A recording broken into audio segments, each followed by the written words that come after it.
வாழ்நாளெல்லாம் ஸ்தோத்திரம் ஜெயம் கொடுக்கும் தேவனுக்கு வாழ்வழிக்கும் இயேசு ராஜாவுக்கு வாழ்நாளெல்லாம் ஸ்தோத்திரம் நீதியின் கரத்தினால் நடத்துவார் நீதியின் கரத்தினால் தாங்கி நடத்துவார் கர்த்தரே எதற்குமே அஞ்சினேன் கர்த்தரே எதற்குமே அஞ்சினேன் ஜெயம் கொடுக்கும் தேவனுக்கு கோடி கோடி ஸ்தோத்திரம் வாழ்வழிக்கும் இயேசு ராஜாவுக்கு வாழ்நாளெல்லாம் ஸ்தோத்திரம் ஜெயம் கொடுக்கும் தேவனுக்கு கோடி கோடி ஸ்தோத்திரம் வாழ்வழிக்கும் இயேசு ராஜாவுக்கு வாழ்நாளெல்லாம் ஸ்தோத்திரம் நம்பிக்கை தேவனே நன்மைகள் அளிப்பவர் நம்பிக்கை தேவனே நன்மைகள் அளிப்பவர் வார்த்தையை அனுப்பியே மகிமைப்படுத்துவார் வார்த்தையை அனுப்பியே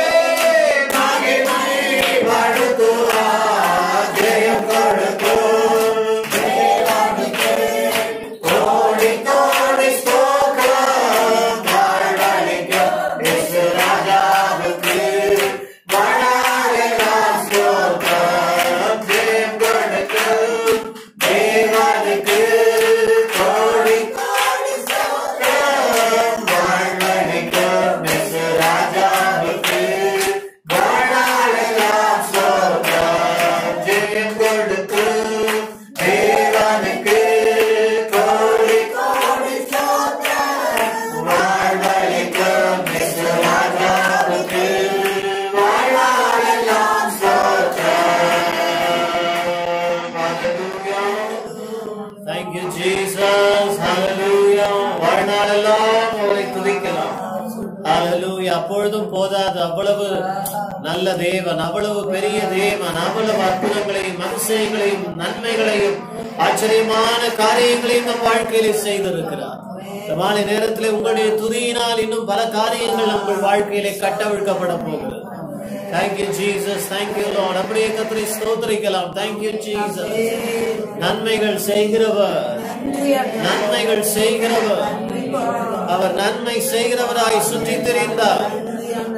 Hallelujah. பிசாசின் பிடியில் அகப்பட்ட யாவரையும் குணமாக்குகிறவராய் சுற்றி திரிந்தார். அதுதான் அவர் செய்த நன்மை.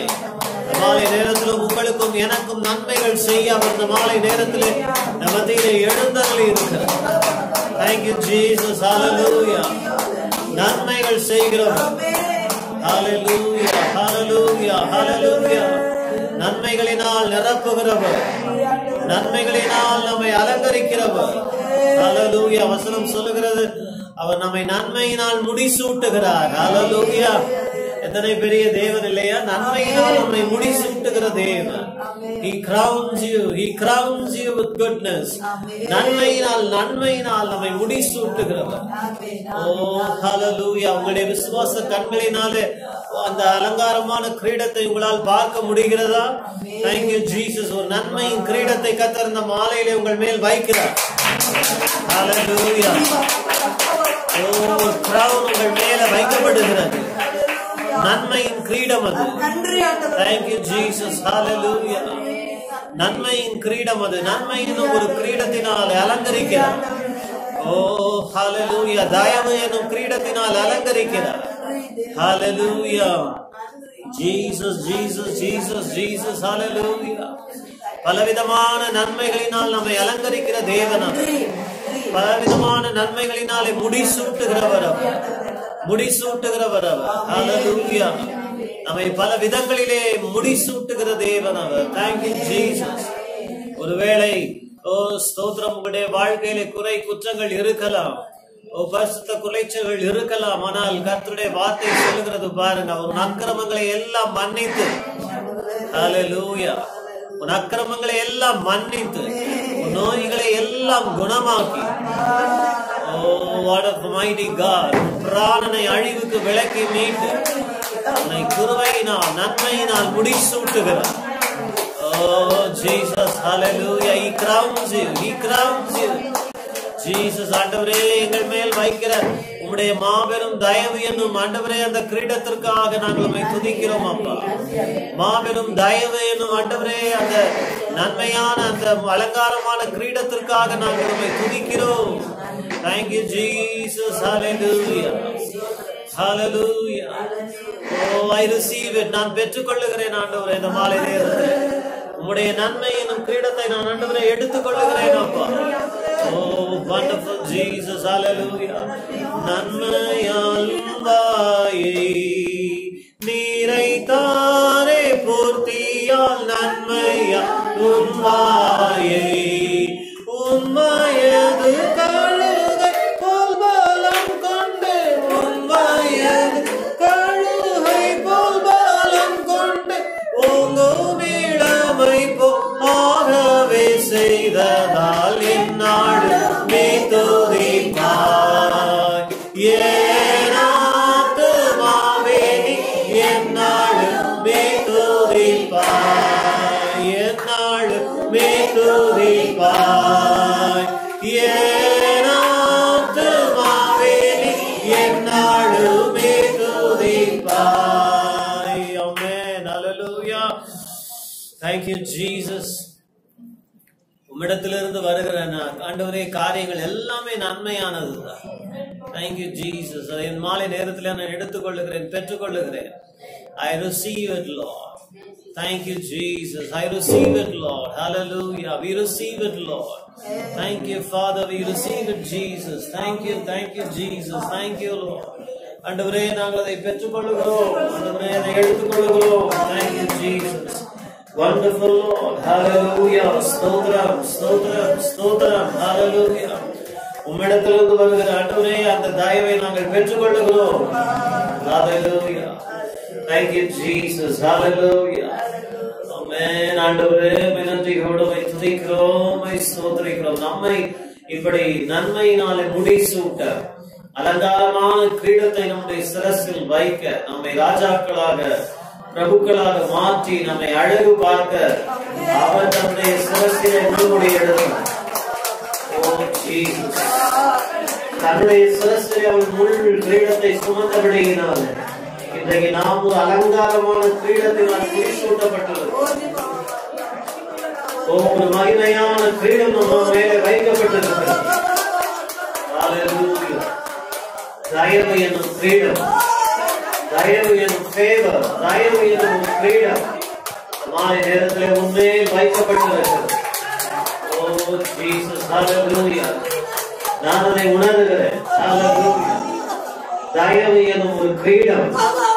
ஓ ஹalleluya, ஹalleluya. Thank you Jesus. ஓ மகிமை. Amen. Hallelujah. Amen. Thank you Jesus.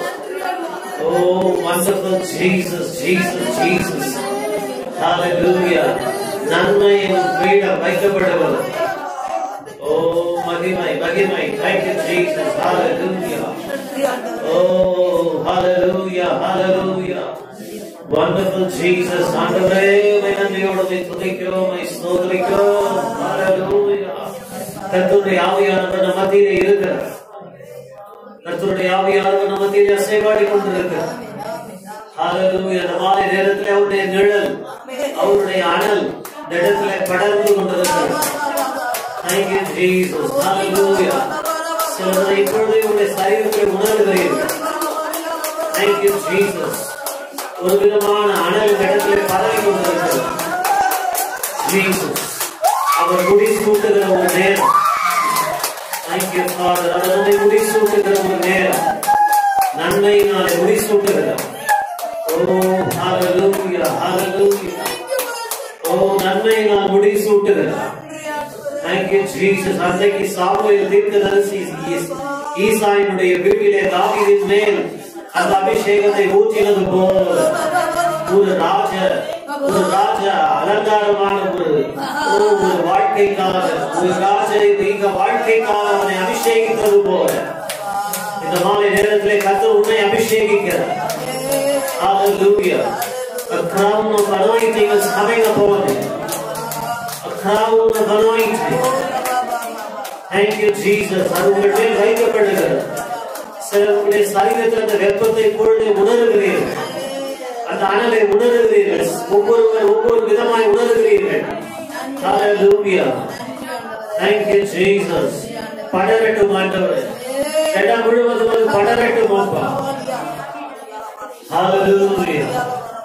Amen. Hallelujah. Thank you, Jesus. Hallelujah. Hallelujah.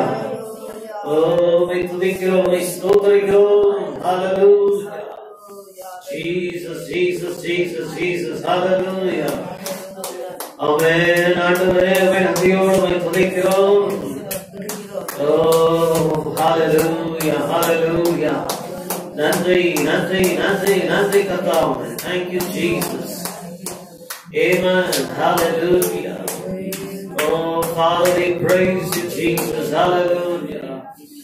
நன்றியோடு துதிக்கிறோம், ஸ்தோத்திரிக்கிறோம். Hallelujah. பிரசன்னம், பிரசன்னம், தேவ பிரசன்னம், பிரசன்னம், பிரசன்னம், தேவ பிரசன்னம், பிரசன்னம், பிரசன்னம், தேவ பிரசன்னம், ராஜா உம் பிரசன்னம் போதுமையா, எப்போதும் எனக்கு போதுமையா, ராஜா உம் பிரசன்னம் போதுமையா, எப்போதும் எனக்கு போதுமையா, பிரசன்னம், பிரசன்னம்,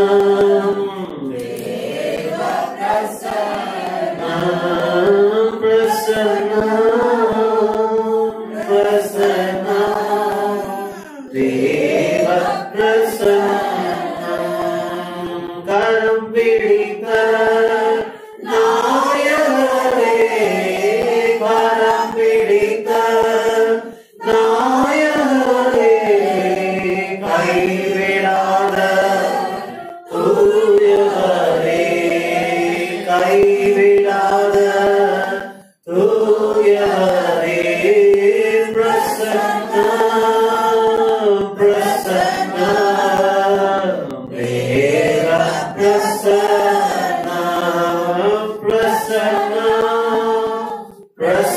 பிரசன்னம், தேவ பிரசன்னம், ராஜா உம் போதுமையா, எப்போதும் எனக்கு போதுமையா, ராஜா உம் பிரசன்னம் போதுமையா, எப்போதும் எனக்கு போதுமையா, பிரசன்னம், பிரசன்னம், தேவ பிரசன்னம், பிரசன்னம், பிரசன்னம், தேவ பிரசன்னம்.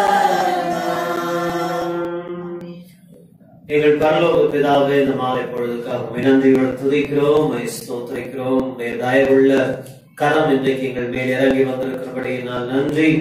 தொடர்ந்து நீரே உடைய கிருபையின் மறைவிலே எங்களை வைத்து காத்து நடத்துவீராக. உடைய வார்த்தை இந்த மாலையிலும் எங்கள் மத்தியிலே வல்லமையோடும் அதிகாரத்தோடும் கடந்து வரட்டும். நீர் விரும்புகிற கிரியைகளை நிறைவேற்றும். எங்கள் ஆண்டவரே இயேசுவின் நாமத்தில் ஜெபிக்கிறோம் பிதாவே. ஆமென். ஆமென். ரோமருக்கு எழுதின நிருபத்திற்கு நேராக வேதாகமத்தை திருப்பிக் கொள்ளலாம். Book of Romans, chapter 4.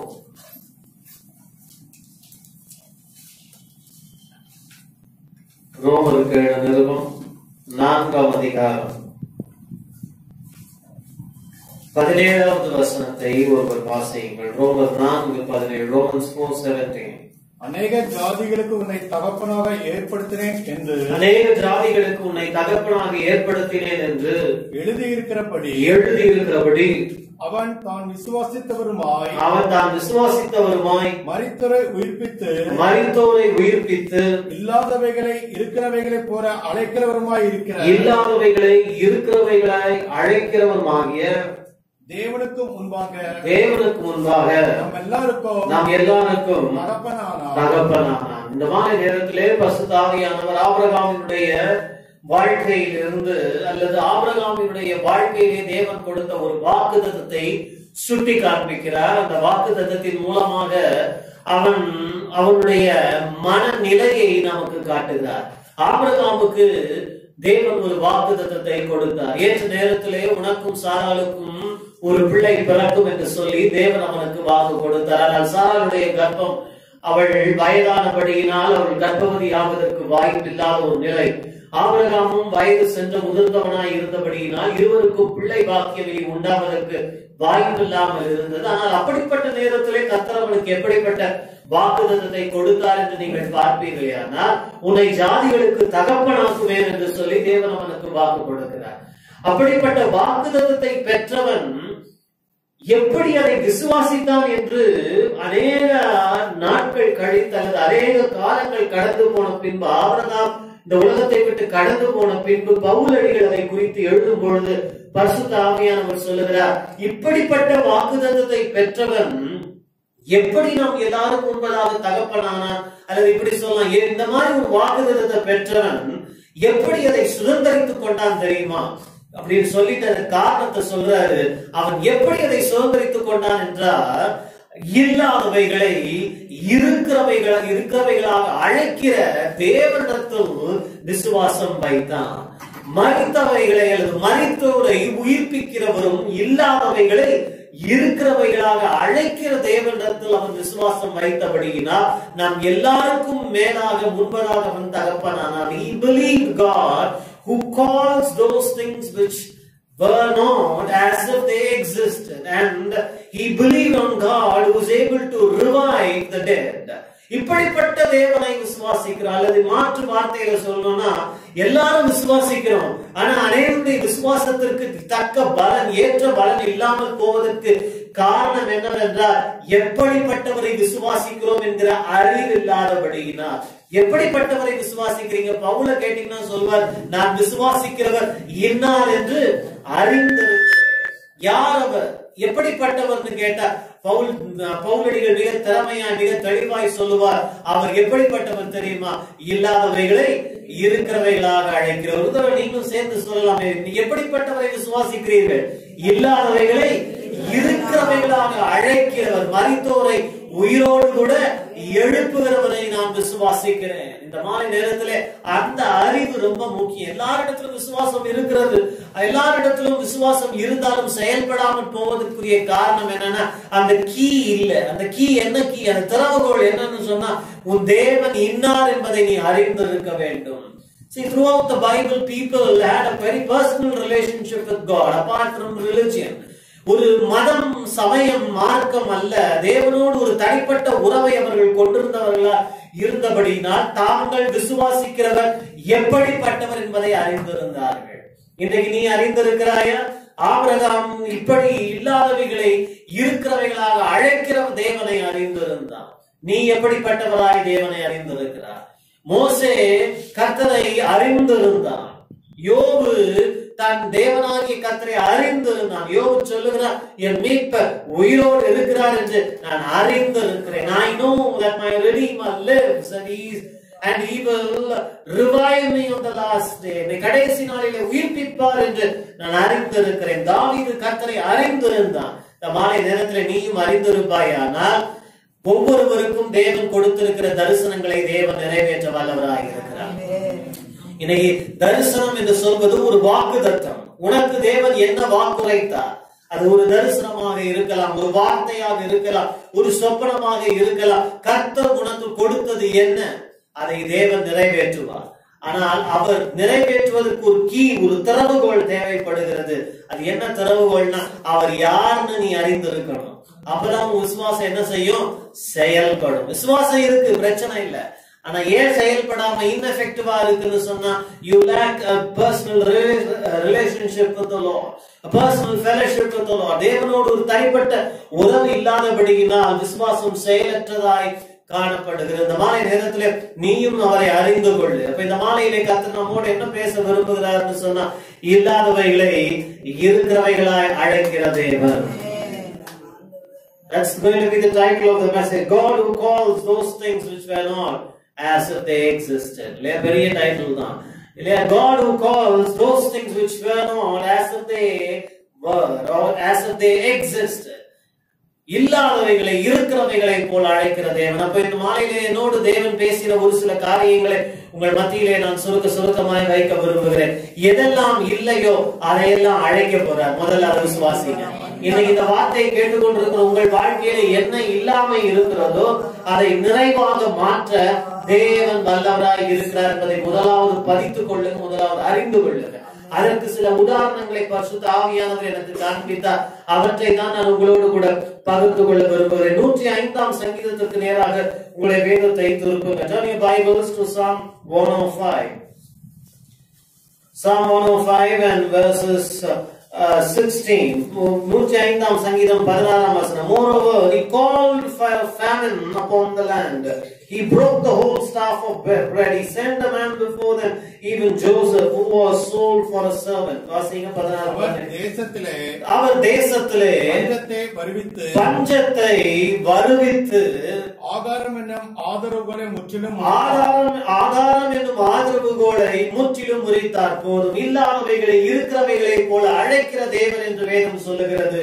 நம் தேவன் நம் வாழ்க்கையிலே சொன்னதை நிறைவேற்ற எதையும் செய்ய வல்லவராய் இருக்கிறார் என்பதை யோசேப்பினுடைய வாழ்க்கை சரித்திரத்தில் இருந்து இந்த மாலையிலே தேவன் நமக்கு காண்பிக்க விரும்புகிறார். இங்கே 105ஆம் சங்கீதத்தை எழுதினவர் சொல்லுகிறார், அவர் ஒரு பஞ்சத்தை வரவழைத்தார். He called for a famine. Why did God call for a famine? ஏன் ஒரு பஞ்சத்தை வரவழைத்து அப்பம் என்னும் ஆதரவுகோலை முறித்தார் என்று வேதம் சொல்லுகிறது. உங்களுக்கு எல்லாருக்கும் தெரிந்திருக்கும், அவனுக்கு ஏறக்குறைய 17 வயது இருந்த பொழுது கர்த்தர் அவனுக்கு ஒரு அருமையான தரிசனத்தை கொடுத்தார். ஒன்றல்ல 2 தரிசனம். இந்த மாலையிலே நீ கர்த்தரிடத்திலிருந்து எதையாயும் பெற்றிருக்கிறாயா? Do you have a word from the Lord? தேவனிடத்திலிருந்து ஒரு தரிசனத்தை பெற்றிருக்கிறாயா? எத்தனை முறை பெற்றிருக்கிறாய்? இங்கே இவன் ரெட்டிப்பா அல்லது 2 தடவை அதை பெற்றிருந்தான். 2 தடவை அவன் பெற்றிருந்த நிமித்தமாக அந்த காரியம் கர்த்தரால் உறுதிப்பட்டது என்பதை நாம் அறிந்து கொள்கிறோம். இன்றைக்கு தேவன் உன்னோடு திரும்ப ஒரு விஷயத்தை தேவன் பேசும் பொழுது, திரும்ப ஒரு திட்டத்தை கர்த்தர் உனக்கு உணர்த்தும் பொழுது, திரும்ப ஒரு காரியத்தை கர்த்தர் உனக்கு காண்பிக்கும் போது அர்த்தம் என்னன்னா, the thing is established and it will be performed very soon. அந்த காரியம் கர்த்தரால் உறுதிப்பட்டது. மேலும் அந்த காரியத்தை கர்த்தர் சீக்கிரமாய் தீவிரமாய் நடப்பிப்பார். அல்லேலூயா. அதற்கு நடுவில் யார் வந்தாலும் சரி, கர்த்தர் அதை எல்லாவற்றையும் மேற்கொள்ளத்தக்கதாக காரியங்களை நடப்பிக்க வல்லவராய் இருக்கிறார். அவனுக்கு கொடுத்த தரிசனம் என்ன? தன் வீட்டாரின் மேல் மாத்திரமல்ல, தேசங்களின் மேல் அவனை ஜாதியாக வைப்பேன் என்று கர்த்தர் அவனுக்கு அருமையான சொப்பனங்களை கொடுத்திருந்தார். அதன் நிமித்தம் வீட்டில் இருந்தவர்கள் எல்லாரும் இடரல் அடைந்தார்கள். See, when you have a vision from the Lord, when you receive a word from the Lord, people will, most of the time, people get offended. ஏன்? அவர்களுக்கு உன்மேல உன்னிமித்தம் அவர்கள் இடறுகிறார்கள், உன்மேல் கோபம் வருகிறது, உன்மேல் கசந்து கொள்ள காரணம் என்னவென்று சொன்னால், தேவன் கொடுத்த திட்டம் அவ்வளவு பிரமாணமானதாக, அவ்வளவு சிறப்புள்ளதாக இருக்கிறபடியினால், தங்களுக்கு அப்படிப்பட்ட ஒரு காரியத்தை கர்த்தரிடத்திலிருந்து பெற்றுக்கொள்ள முடியாதபடியினால் அவர்களுடைய இயலாமை பொறாமையாக மாறுகிறது. இந்த மாலை நேரத்திலே உன்னுடைய வாழ்க்கையிலும் கர்த்தர் கொடுத்திருக்கிற வாக்குத்தத்தங்கள், ஆசீர்வாதங்கள், அபிஷேகத்தை உன்னை சுற்றி இருக்கிற ஜனங்கள் காணும் பொழுது அவர்களுடைய இயலாமையை அது குத்தி காட்டுகிறது இல்லையா? பல நேரங்கள்ல நாம் ஒண்ணுமே செய்ய வேணாம், ஆனா கர்த்தருடைய வார்த்தை நமக்குள் இருக்கிறபடியினால், தேவனுடைய அபிஷேகம், தேவனுடைய அழைப்பும் நம்ம மேல் இருக்கிறபடியினால், ஜனங்கள் நாம் அதை கண்டுகொள்றோமோ இல்லையோ நம்மை சுத்தி இருக்கிறவர்கள் கண்டுகொள்கிறார்கள். நாம் அதை அறிந்திருக்கிறோமோ இல்லையோ நம்மை சுற்றி இருக்கிறவர்கள் அதை இனம் கண்டு கொண்டு அது நிமித்தம் இடரல் அடைகிறார்கள். அது நிமித்தம் அவருடைய மனம் குத்தப்படுகிறது. அது நிமித்தம் அவருடைய இயலாமை, their inability, their inadequacy comes out, and being pricked in their conscience, they begin to torment you and torture you. They begin to reproach you. Why? Because you have the word of God. தேவனுடைய வார்த்தை உன்னிடத்தில் இருக்கிறபடியினா அப்படி நடக்கிறது. உதாரணம் வேணுமா? மத்தேயு 13ஆம் அதிகாரத்திலே அந்த 4 விதமான நிலங்களை குறித்து இயேசு அங்கே சொல்லிக் கொண்டு வரும் பொழுது ஒரு விதமான நிலத்தை பற்றி சொல்லும் பொழுது அங்கே சொல்லுகிறார், வசனத்தின் நிமித்தம் அவர்கள் நிந்திக்கப்பட ஆரம்பித்தார்கள். வசனத்தின் நிமித்தம் உண்டான நிந்தை என்று அங்கே பேசப்படுகிறது. Persecution which comes because of the word of God. Are you today persecuted because of the word of God? தேவனுடைய வார்த்தையை நீ பெற்றிருக்கிறபடியினால், தேவனுடைய வாக்குத்தத்தத்தை உடையவனாய், தேவனுடைய தரிசனத்தை உடையவனாய் இருக்கிறபடியினால் இன்றைக்கு நிந்திக்கப்படுகிறாயா? வேதம் சொல்லுகிறது நீ பாக்கியவான். அப்படி நீ நிந்திக்கப்படும் பொழுது, you are reproached for the word of God, you are blessed, you are privileged, you are fortunate, you are someone to be envied. Hallelujah. உன்னை பொறாமைப்படத்தக்கதான நிலையிலே கர்த்தர் வைத்திருக்கிறார். யோசித்து பாருங்க, அப்பா இடர்னாரு, அப்பாவுக்கு கோபம், அம்மாவுக்கு கோபம், கூட பிறந்தவர்களுக்கு கோபம். ஏன்? மகிமையான தரிசனத்தை தேவன் யோசேப்பின் வாழ்க்கையிலே வைத்திருந்தார். இன்றைக்கு உன் சொந்த வீட்டார் உன்மேல் இடறுகிறார்களா? உன் சொந்த வீட்டார் உன்மேல் கோபித்துக் கொள்கிறார்களா? சொந்த வீட்டார் சில நேரங்களில் சுரந்து கொள்கிறார்களா? சொந்த வீட்டார் பகையாய் மாறிவிடுகிறார்களா? வேதாகம் மிக தெளிவா இதை காண்பிக்கிறது. ஆனால் ஏனோ இல்லையா பல நேரங்களில் அதை நம்ம மனம் ஏற்க மறுக்கிறது. நான் ஊழியத்துக்கு வந்த பொழுது தேவன் கொடுத்த அநேக வாக்குத்தத்தங்கள்ல ஒரு வாக்குத்தத்தம் என்னன்னு கேட்டீங்கன்னா, உன் வீட்டாரே உனக்கு சத்துருக்கள் என்ற வார்த்தையை கொடுத்தார். அநேகருக்கு அது வாக்குத்தத்தம் போல தோன்றாது, ஆனால் எனக்கு அது வாக்குத்தத்தம் தான். ஏன்? Because when people begin to persecute you, when people begin to afflict you, உன் சொந்த வீட்டார், உன் சொந்த ஜனங்கள் உன்னை உபத்திரவப்படுத்தும் பொழுது அது அதிக வேதனையை நமக்கு கொடுக்கும். ஆனா வசனத்தை நீ அறிந்திருக்கும் பொழுது ஆண்டவர் ஏன் நடக்கும் சொல்லி இருக்கிறாரு இல்லையா?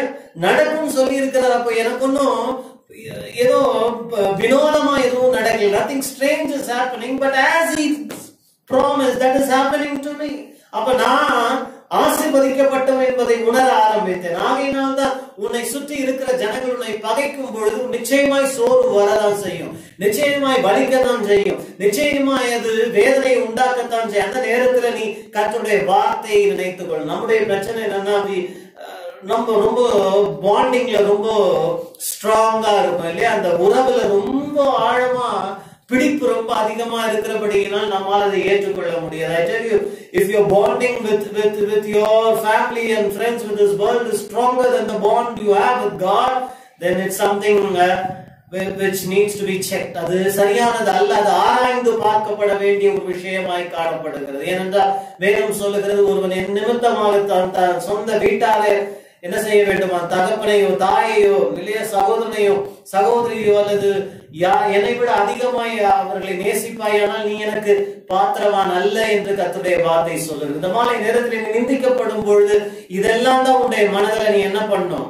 ஓட விடணும். யோசேப்பு நிந்திக்கப்படும் பொழுது அவன் கர்த்தருடைய வார்த்தையை பற்றி கொண்டான். He held on to what God spoke to him. இந்த மாலை நேரத்தில் இல்லாத வேலை கர்த்தர் அழைக்க வல்லவர். ஆனா அதுக்கு முன்பதாக நீ பற்றி கொண்டிருக்கிறாயா? Are you holding on to it tightly, or is the promise of God slipping through your hand like sand? யோசித்து பாருங்க. Sometimes things slip away இல்லையா? சில நேரங்களில் நம்முடைய வாழ்க்கையிலே மணலை போல வார்த்தைகள் கடந்து போய் விடுகிறது. ஆனா வேதம் அதை குறித்து என்ன சொல்லுகிறது பாருங்க. எதிரே நிருபத்திற்கு நேராக வேதாகமத்தை திருப்புங்க. அநேக நேரங்களில் வாக்குத்தத்தம் பெறுகிறோம், வசனங்கள் பெறுகிறோம், இல்ல இதெல்லாம் பெற்றுக் கொள்ளுகிறோம். ஆனால் பல நேரங்களிலே நாம் என்ன செய்வதில்லை, அதை விசுவாசத்தோடு கூட கலப்பதில்லை. எபிரேயருக்கு நிருபம் 4ஆம் அதிகாரம் 4ஆம் அதிகாரம் 2ஆம் வசனத்தை வாசிக்கலாம். அவர்களுக்கு அறிவிக்கப்பட்டது போல நமக்கும் அறிவிக்கப்பட்டது. கேட்டவர்கள் விசுவாசம் இல்லாமல் கேட்டபடியினால் கேட்ட வசனம் பிரயோஜனப்படவில்லை. கேட்டவர்கள் அதை விசுவாசத்தோடு கலக்காமல் கேட்டபடினால் அது அவர்களுக்கு பிரயோஜனப்படவில்லை. பாருங்க, அதே எபிரேயர் 2ஆம் அதிகாரம் 1 வசனத்தை வாசிங்க. Hebrews chapter 2 and verse 1. நாம் கேட்டவைகளை விட்டு விலகாதபடிக்கு அவைகளை மிகுந்த ஜாக்கிரதையாய் கவனிக்க வேண்டும். ஏனெனில் தேவதூதர் மூலமாய் சொல்லப்பட்ட வசனத்திற்கு விரோதமான எந்த செய்கைக்கும் கீழ்ப்படியாமைக்கும் நீதியான தண்டனை வரத்தக்கதாக அவர்களுடைய வசனம் உறுதிப்படுத்தப்பட்டிருக்கு. தமிழ்ல மாறி வருதல் முதல் Hebrews chapter 2 and verse 1 it says, therefore we ought to give the more earnest heed to the things which we have heard, lest at any time we should let them slip. Lest at any time we should let them slip. ஒரு நாளும் அது நம்முடைய கையை விட்டு நழுவி போகாதபடிக்கு, கையை விட்டு மணலை போல நழுவி போகாதபடிக்கு அதை மிகுந்த ஜாக்கிரதையாய் நாம் என்ன செய்ய வேண்டுமா? கவனிக்க வேண்டும். That is why I asked you, is the promise of God slipping through your hand like water slips through a broken vessel?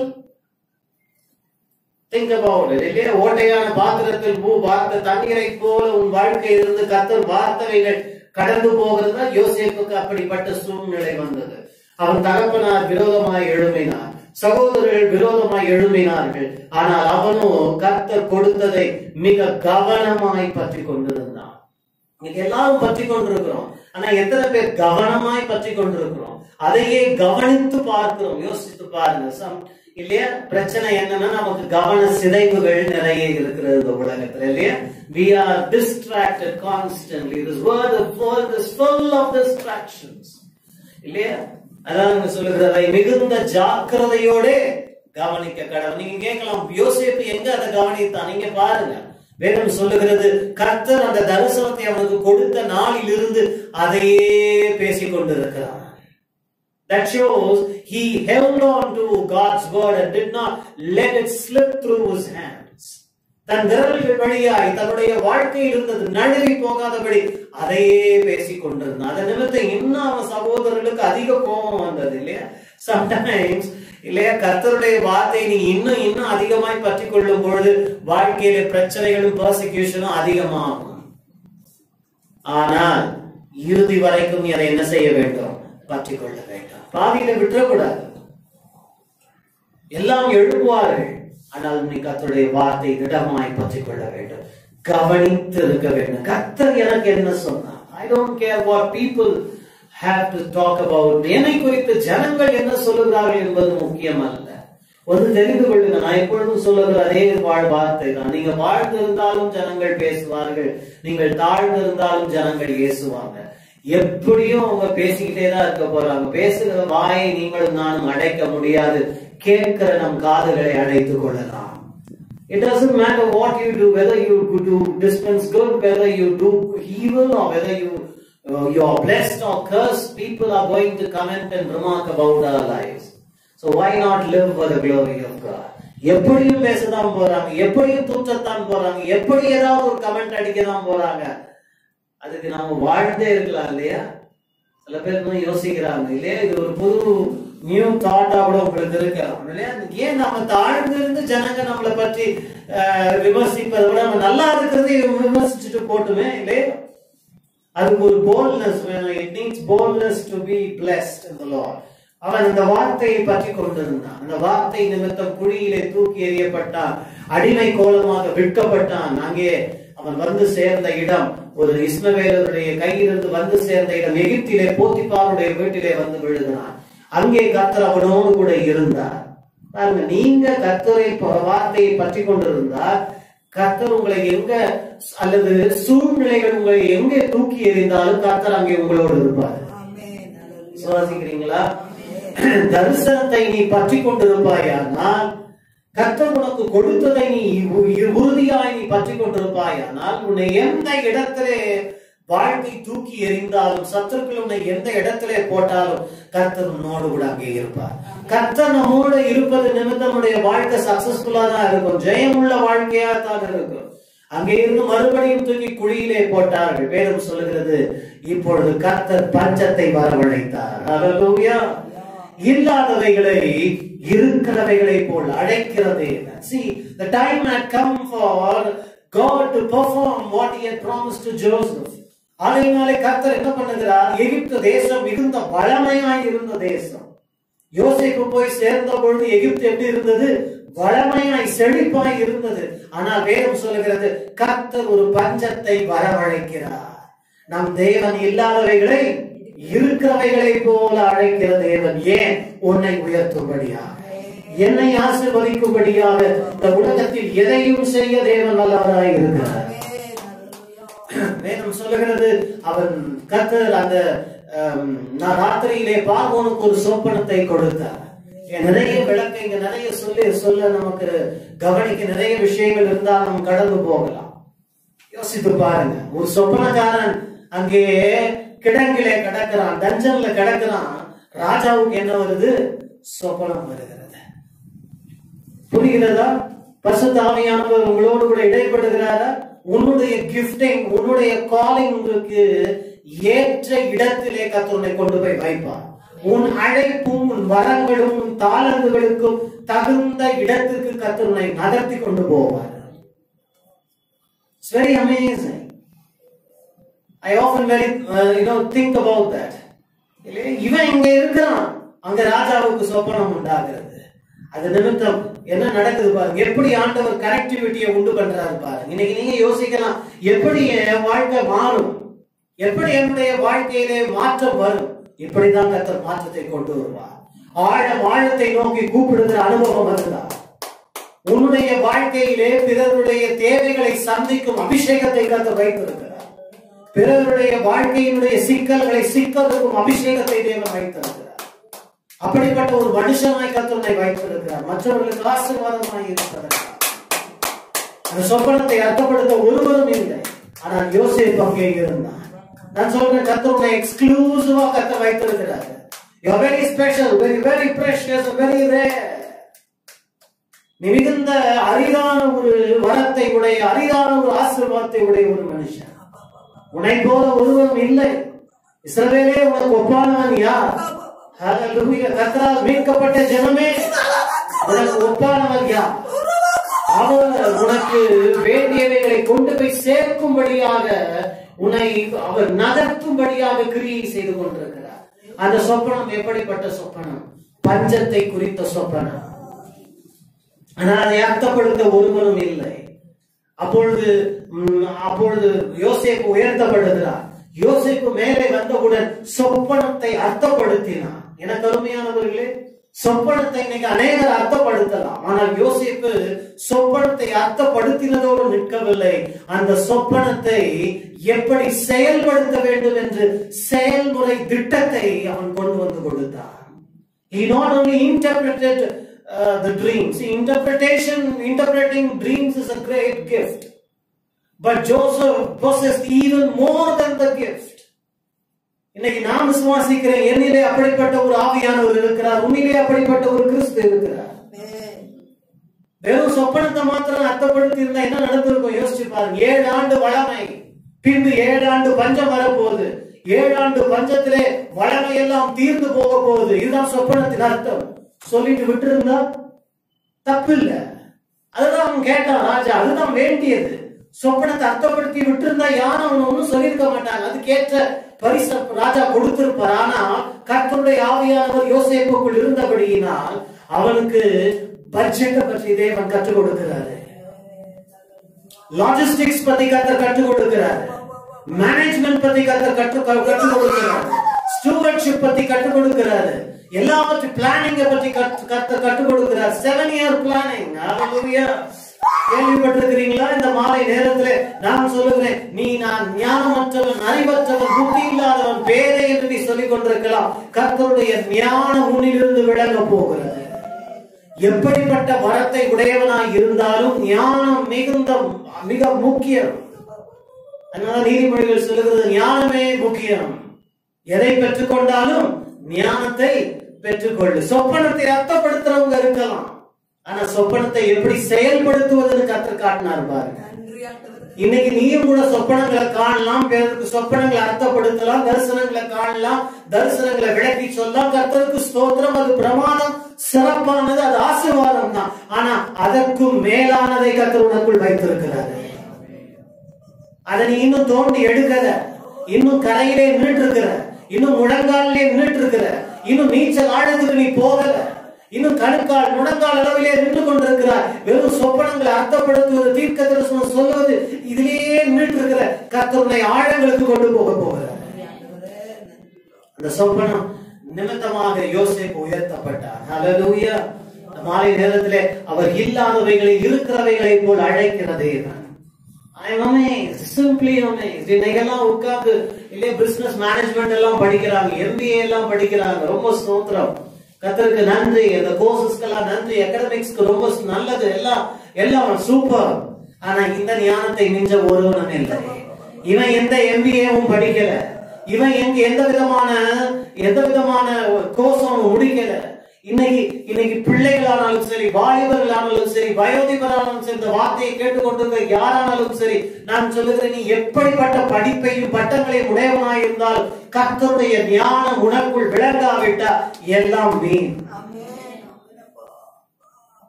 People have so many degrees behind their names that they are so frozen in life.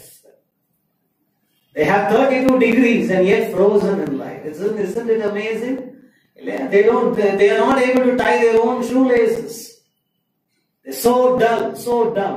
But they have so many degrees behind them. And yet Peter and Paul and Joseph and Daniel, innocent people, they have the sound wisdom of God. They shoot the Roman Empire. அக்காலத்து ரோம சாம்ராஜ்யத்தை அசைக்கத்தக்கதாக மெய் ஞானத்தை கற்றுக் கொடுத்தார். இன்றைக்கு அதையும் உனக்குள் தேவன் வைத்திருக்கிறார். அதனால்தான் நீதிமொழிகளிலே வசனம் திரும்ப திரும்ப சொல்லுகிறது, ஞானமே முக்கியம். எண்ணத்தை சம்பாதித்தாலும் ஞானத்தை சம்பாதி, புத்தியை சம்பாதி. ஹல்லேலூயா. இது எப்படி நீ சம்பாதிக்க முடியும்? அதே நீதிமொழியில வேதம் சொல்லுகிறது, அவருடைய வாயிலிருந்து புத்தியும் அறிவும் வருகிறது. இந்த மாலை நேரத்துல இங்க என்ன வருது? நீங்க சொல்ல பிரசங்கம் வருது இல்ல, அவருடைய வாயிலிருந்து புத்தியும் அறிவும் வருகிறது. இன்னைக்கு கர்த்தர் உனக்கு அறிவு புகட்டுகிறார், புத்தி புகட்டுகிறார். மகளே ஒரு பஞ்சத்தை நான் வரவழைக்க போறேன். ஹல்லேலூயா. நீங்க யோசிக்கலாம், ஏற்கனவே இங்க பெரிய பஞ்சம் எல்லாம் ஓடிட்டு இருக்குது, இன்னொரு பஞ்சமா? நான் கர்த்தருடைய நாமத்தினாலே, கர்த்தருடைய ஊழியக்காரனுடைய வார்த்தை அதிகாரத்தில் சொல்ல விரும்புகிறேன். இனி ஒரு பஞ்சத்தை கர்த்தர் வரவழைக்க போகிறார். இந்த பஞ்சம் கர்த்தருடைய பிள்ளைகளுக்கு சாதகமான பஞ்சமா இருக்க போகிறது. இந்த பஞ்சம் கர்த்தருடைய வார்த்தைக்கு கீழ்ப்படிந்திருக்கிறவர்களுக்கு தேவன் நன்மையாய் முடிய பண்ண ஒரு பஞ்சமாய் இருக்க போகிறது. தேவன் தன் தாசர்களை உயர்த்தும்படி சூழ்நிலைகளை மாற்றும் பஞ்சமாய் இருக்க போகிறது. I don't want to say anything about the wicked. I want to prophesy only about the righteous people. நீதிமான்களின் மேல் நீதியின் சூரியன் உதிக்க போகிறது. விசுவாசிக்கிறீர்களா? அந்த பஞ்சம் மற்ற தேசங்களை எல்லாம் என்ன பண்ணுச்சுன்னு எனக்கு தெரியாது. ஆனால் யோசேப்பு இருந்தபடியினா அந்த எகிப்து தேசம் வளமையின் மேல் வளமை அடைந்தது. நான் விசுவாசிக்கிறேன், கர்த்தர் வேறொரு பஞ்சத்தை வரவழைக்க போகிறார். இந்த விசை இது கர்த்தருடைய பிள்ளைகளுக்கு சாதகமாக மாத்திரமல்ல, கிருபையின் மேல் கிருபை, ஆசீர்வாதத்தின் மேல் ஆசீர்வாதம் என்று யோவான் 1ஆம் அதிகாரத்தில் எழுதப்பட்டிருக்கிறபடி blessing upon blessing, sevenfold blessings is going to come upon your life. ஏழத்தனையான ஆசீர்வாதங்களை பிறப்பிக்க போகிறது. அது நிமித்தமாய் உலகத்தின் தேவைகளை நீயும் நானும் சந்திக்க போகிறோம். ஹல்லேலூயா. எப்படி எனக்கு தெரியாது, ஆனால் நிச்சயமாய் நடக்கும். ஏன்னா எனக்குள் கர்த்தருடைய ஞானம் இருக்கிறது. பதவி பட்டம் இல்லாமல் இருக்கலாம், ஆனால் கர்த்தருடைய ஞானம் எனக்குள் விளங்கி கொண்டிருக்கிறது. ஹல்லேலூயா. I strongly believe the spirit of wisdom is upon us. ஞானத்தின் ஆவியானவர் நம்மேல் இருக்கிறார். அங்கே இயேசுவை பார்த்து கேட்டார்கள், இவன் இவ்வளவு தைரியமாய் பிரசங்கிக்கிறானே, இந்த ஞானமும் பலத்த செய்கையும் எங்கிருந்து வந்தது? From whence did this wisdom and great works come? எங்கிருந்து வந்தது? எங்கிருந்து வந்தது என்று சொல்லி அவனை கேட்டார்கள். அவர்கள் வியந்து போனார்கள். They were amazed at the wisdom by which Jesus spoke. I am telling you, the same wisdom is available for you. You know what happened? நிமித்தம் என்ன நடந்தது தெரியுமா? யோசேப்பினுடைய வீட்டார் எல்லாரும் எகிப்துக்கு வந்து சேரத்தக்கதாக இந்த ஒரு பஞ்சத்தை தேவன் பயன்படுத்தினார். ஹல்லேலூயா. அந்த பஞ்சத்து நிமித்தம் சுற்றி இருந்த தேசம் மாத்திரம் காக்கப்படல, யாக்கோபின் புத்திரர் காக்கப்பட்டார்கள். Today morning the Lord told me, Jacob brought out a nation, but Joseph preserved the nation which Jacob brought out. I'm still working on that. அதை இன்னும் நான் யோசித்து பார்த்துட்டு இருக்கிறேன். I'm still amazed. யாக்கோபு தேசத்தை பிறப்பித்தார், ஆனால் யோசேப்போ அந்த தேசத்தை பாதுகாத்தார். This was a statement given to me. I am holding on to it firmly. I don't want it to slip away. அதை என் கையை விட்டு நழுவி போகாதபடி பார்த்துக் கொள்ள விரும்புகிறேன். அப்படின்னா என்ன ஆண்டவரேன்னு கேட்டேன். யாக்கோபு ஒன்றை பிறப்பித்தான். தேவனால் பிறப்பிக்கப்படுவது எல்லாம் உலகத்தை ஜெயிக்கும். தேவனால் பிறப்பதெல்லாம் உலகத்தை ஜெயிக்கும். தேவனால் பிறப்பிக்கப்படுவது இந்த பஞ்சத்தால் அழிந்து போகாது. எந்த விதமான காரியமும் தேவனால் பிறப்பதை மேற்கொள்ள முடியாது. யோசித்து பாருங்க. யாக்கோபு பிறப்பித்த தேசத்தை அவன் வயிற்றுல பிறந்த பிள்ளை பாதுகாப்புகளை கர்த்தர் செய்தார். இன்றைக்கு கர்த்தர் உங்க வாழ்க்கையில தொடங்கினதை ஆரம்பித்ததை கர்த்தர் பாதுகாப்பு வல்லவராயிருக்கிறார். இரண்டாவதாக இன்னொரு விஷயத்தை நாம் பார்க்கலாம். அவர் இல்லாதவைகளை இருக்கிறவைகளை போல அழைக்கிற தேவன். ஏன் அப்படி அழைக்கிறார்? ஏன் பஞ்சத்தை வரவழைத்தார்? இந்த பஞ்சத்தின் நிமித்தமாக யோசேப்புக்கு கர்த்தர் கொடுத்த வாக்குத்தத்தம் என்ன செய்யப்பட்டது? நிறைவேறியது. 1 ராஜாக்களின் புத்தகத்துக்கு நேராக உங்களுடைய வேதாகமத்தை திருப்புங்கள். Turn your Bibles to 1 Kings chapter 18. 1 ராஜாக்களின் புத்தகம் 18ஆம் அதிகாரம் 41ஆம் வசனத்தை வாசியுங்கள். பின்பு எலியா ஆகாபை நோக்கி நீர் போ போஜனபானம் பண்ணும் பெருமழையின் இரைச்சல் கேட்கப்படுகிறது என்றான். ஆகாப் போஜனபானம் பண்ண போனான். பின்பு எலியா கர்மேல் பர்வதத்தினுடைய சிகரத்தின் மேல் ஏறி தரையிலே பணிந்து தன் முகம் தன் முழங்காலில் பட குனிந்து தன் ஊழியக்காரனை நோக்கி நீ போய் சமுத்திர முகமாய் பார் என்றான். அவன் போய் பார்த்து ஒன்றும் இல்லை என்றான். நீ இன்னும் 7 தரம் போய் பார் என்றான். போதும். இங்கே நாம் பார்க்கிறோம், எலியா இல்லாதவைகளை இருக்கிறவைகளை போல அழைக்கிற தேவன் எலியாவின் மூலமாய் ஒரு பெரும் மழையை வரவழைக்கிறார். ஹல்லேலூயா.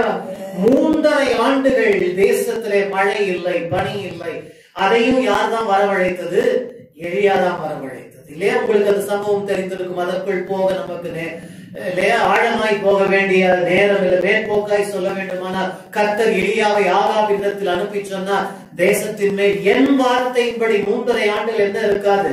மழையோ பனியோ தேசத்தில் இருக்காது என்று சொன்னார் கர்த்தர். அதன் பின்பு எலியாவை கொண்டு போய் கேரி தாற்றண்டையிலே வைத்து பாதுகாத்தார். அங்கிருந்து கர்த்தர் சாரிபாத் ஒரு விதவையின் வீட்டிலே வைத்து இந்த 3.5 ஆண்டு காலம் கர்த்தர் எலியாவை பாதுகாத்தார். இப்ப கர்த்தர் மறுபடியும் அதே எலியாவை அனுப்புகிறார். எங்கே அனுப்புகிறார்? ஆகாபினிடத்தில் அனுப்புகிறார். ஆகாபினிடத்திலே வந்து அங்கே ஒரு பெரிய கூட்டம் கூட்டப்படுகிறது. அங்கே கர்மேலின் அங்கே அந்த மலை சிகரத்தின் மேல், அந்த மலை உச்சியின் மேல் எல்லாரும் கூடுகிறார்கள். தீர்க்கதரிசிகளின் புத்திரர் ஒரு பக்கம், ராஜா ஒரு பக்கம். ஆனால் எலியா மாத்திரம் கர்த்தருடைய சார்பிலே நிற்கிறார். பலி செலுத்தப்படுகிறது. எலியா தான் ஒரு சேலஞ்ச், ஓபன் சேலஞ்ச் வைக்கிறார். கர்த்தர் தெய்வமானால் கர்த்தரை சேவியுங்கள், பாகால் தெய்வமானால் பாகாலை தெரிந்து கொள்ளுங்கள், அக்கினியினால் உத்தரவாகும் தேவனே தேவன் என்று சொல்லி அங்கே ஒரு சவால் வைக்கப்படுகிறது. காலையிலிருந்து ராத்திரி வரைக்கும் பலியை செலுத்தி தங்களுடைய உடம்பிலே கீறி கொண்டு ரத்தம் சொட்ட சொட்ட பாகாலின் தீர்க்கதரிசிகள் பாகாலே செவிகொடு என்று கேட்டார்கள். ஆனால் ஒரு மறு உத்தரவும் இல்லை.